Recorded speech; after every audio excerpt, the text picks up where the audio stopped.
I am armed by the explanation of the minority leader that we're not questioning the prerogative of the presiding officer, but we can question the Senate President on issues that are quite legitimate, such as the matters I would like to raise today.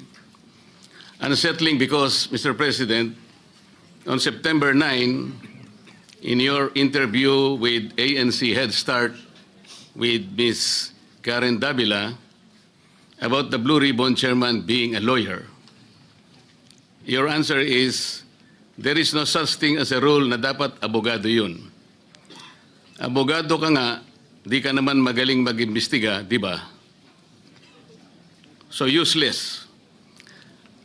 Mr. President, I'd like to put on record, there was no inclination from this representation na meron man lang kaming sinabi na ang chairman ay dapat, chairman ng Blue Ribbon Committee ay dapat abogado.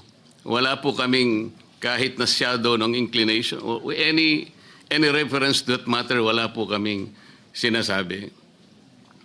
Ngayon po, yung sinasabing abogado ka nga, di ka naman magaling mag-imbestiga, hindi ko po alam kung sino po yung tinutukoy ninyo, sapagkat narinig din po kayo sa inyong mga interviews. Sinabi niyo po, Mr. President, na maraming dissatisfied sa direction na tinahak po ng aking investigasyon nung ako pa po ay chairman ng Blue Ribbon Committee. Hindi ko po alam kung sino po yung dissatisfied sa mga members natin. Wala naman pong perpekto, Mr. President, pero sa akin pong pananaw,